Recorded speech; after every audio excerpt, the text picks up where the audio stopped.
મને હંમેશા મારું આ સપનું અધૂરું જ રહ્યું કે મારી મમ્મી રૂપિયાની બધાને નમસ્કાર મારા તરફથી મિત્રો, અને તમે જોઈ શકો છો વિક્રમ ઠાકોરનું ફિલ્મ મિત્રો, એક સપનું વિક્રમ ઠાકોરનું અધૂરું રહી ગયું છે મિત્રો. તો જોવો એ વિડીયો, અને આપણા ગુજરાતી બેન તો લાઈક કરવાનું તો કેવું ના પડે, તો લાઈક કરી દેજો મિત્રો ફટાફટ. તો જોવો એ વિડીયો મિત્રો. તો ચલો મળીએ છીએ બીજા વિડીયોમાં મિત્રો. તો ચલો, વિડીયો ગમે તો લાઈક શેર કરજો મિત્રો, અને વિક્રમ ઠાકોરનું સપનું શું અધૂરું છે એ તમે જુઓ મિત્રો. તો વિડીયો ગમે તો લાઈક શેર અને કોમેન્ટ કરજો મિત્રો. ચલો મળીએ નવા વિડીયોમાં. હું છું એટલે મને બહુ જ વધારે પ્રેમ કરતા હતા અને મારી ચિંતા બહુ કરતા હતા મારા મમ્મી.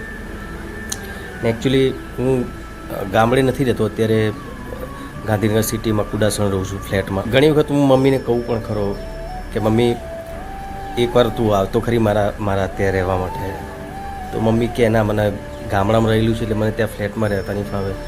મને હંમેશા મારું આ સપનું અધૂરું જ રહ્યું કે મારી મમ્મી મારા જોડે રહે એમ. પણ સંજોગ એવા આવે કે અત્યારે જતા રહે મમ્મી. ને એમનો સ્વભાવ પણ મારા જેવો જ, મારો સ્વભાવ એમના જેવો.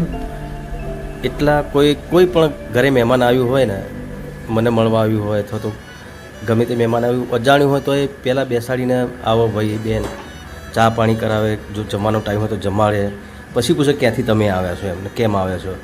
એટલો ભોળો સ્વભાવ એમનો હતો. તો મિત્રો તમે જોશો કે આ વિક્રમ ઠાકોરનું સપનું ન પૂરું થયું કારણ શું છે કે વિક્રમ ઠાકોર એમની મમ્મીને બજારમાં રહે છે, તો વિક્રમ ઠાકોર લાવી ના શકે સિટીમાં, અને મમ્મીને સિટીમાં ફાવતું નહોતું મિત્રો. તો સપનું એવાનું પૂરું ના થયું મિત્રો. એ હતો હકીકતમાં વિડીયો મિત્રો. તો તમે જોઈ મિત્રો, અને ઇન્ટરવ્યૂમાં છે મિત્રો. તો આખો લોંગ વિડીયો જોવો તો ડિસ્ક્રિપ્શનમાં લિંક આપી દઈએ, તો મિત્રો જી આવજો અને જોઈ આવજો, અને ચેનલને સબસ્ક્રાઈબ કરજો. તો ચલો નવા વિડીયોમાં મળીએ, ત્યાં સુધી ભારત માતા કી ટિક્કી.